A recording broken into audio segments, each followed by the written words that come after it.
रत्नाकरा धौतपदां हिमालय किरीटिनीं ब्रह्मराजर्षिरत्नाढ्यां वंदे भारत मातरम।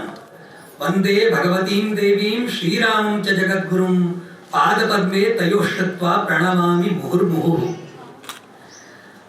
परम श्रद्धेय हमारे अध्यक्षीय दायित्व मुख्य अतिथि के रूप में हमारे मध्य विराजमान महेंद्र शर्मा जी, विशिष्ट अतिथि के रूप में दिनेश सिंहवाल जी, डॉक्टर संजीव मित्तल जी, डॉक्टर मनोज जी, ललित मोहन उप्रेती जी, डॉक्टर अनुज सिंघल जी, डॉक्टर महेश खेतान जी तथा अन्य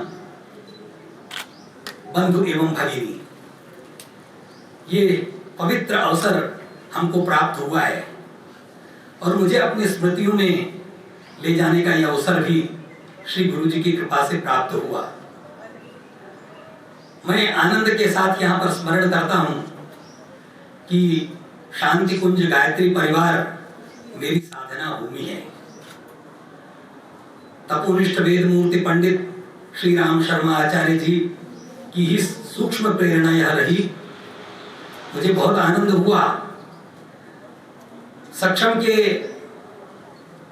प्रमुख होने के साथ साथ जब शांति कुंज ने यहाँ पर नेत्र कुंभ के आयोजन को स्वीकृति दी, मेरी प्रसन्नता की कोई सीमा नहीं रही। सोचता था कि यहाँ पर मैं भी एक पत्र सूक्ष्म भाव से डालूं, परंतु अपनी भावनाओं को ही सूक्ष्म भाव से मैंने यहाँ पर प्रेषित किया। बहुत आनंद हुआ और निश्चित रूप से जैसा कि संतोष जी ने चर्चा की प्रारंभ में, और उस चर्चा को थोड़ा आगे भी बढ़ाया गया कि सक्षम जिसकी 12 वर्ष की आयु है उसकी इसमें क्या भूमिका है। ये बात सही है कि इस यज्ञ के यजमान के रूप में तो हम लोग हैं, जो भी हो यजमान हम लोग ही हैं, किंतु हमारे जो पुरोहित हैं वो पुरोहित हमारे चिकित्सक हैं, नेत्र चिकित्सक हैं, और इस अनुष्ठान की ऐसी दिव्य भूमि हरिद्वार और उसमें मेरी साधना स्थली ऐसी शांति कुंज ने यह अवसर प्रदान किया है। इसलिए मैं परमात्मा स्वरूप श्री गुरुदेव का स्मरण करते हुए निश्चित रूप से उनके प्रति भी अपनी भावांजलि यहाँ पर आदरणीय संतोष जी ने जो भूमिका रही उसमें हम लोगों को निमित्त के रूप में हम लोग स्वीकार अपने आप को करते हैं और ये मानते हैं कि अमंत्रम अक्षरम नास्ति, कोई अक्षर ऐसा नहीं है जो मंत्र न बन सके, और नास्त्य मूल मनौषधम, कोई जड़ी बूटी, नास्ति मूल मनौषधम, कोई जड़ी बूटी ऐसी नहीं जो औषधि न हो, औषधीय गुणों से युक्त न हो। परंतु अयोग्य पुरुषो नास्ति, कोई पुरुष ऐसा नहीं है जो अयोग्य हो, किंतु योजकस तत्र दुर्लभा, इस योजक की भूमिका में निमित्त रूप में हमको रखा गया है। इसके लिए ये आत्म प्रशंसा का ऐसा अवसर भी मुझे प्राप्त हुआ। इसलिए यह आत्म प्रशंसा श्री गुरु जी के माध्यम से ही ऐसा हुआ कि मैं आपके सामने प्रकट कर सका। तो निश्चित रूप से प्रांत कार्यवाह जी द्वारा भी संघ के विशिष्ट संगठनों की चर्चा हुई और संघ के विशिष्ट कार्यों का स्मरण किया गया। उसमें उन्होंने जो संघ के जो ठेंगड़ी जी द्वारा जो विषय रखा जाता था उस विषय की भी उन्होंने चर्चा की। तो मुझे स्मरण आता है कि संघ सृष्टि में ऐसे प्रचंड महापुरुषों की ऐसी एक लंबी पंक्ति रही है और आज भी विद्यमान है प्रचारकों के रूप में, जो देश में विभिन्न गतिविधियों का संचालन कर रहे हैं।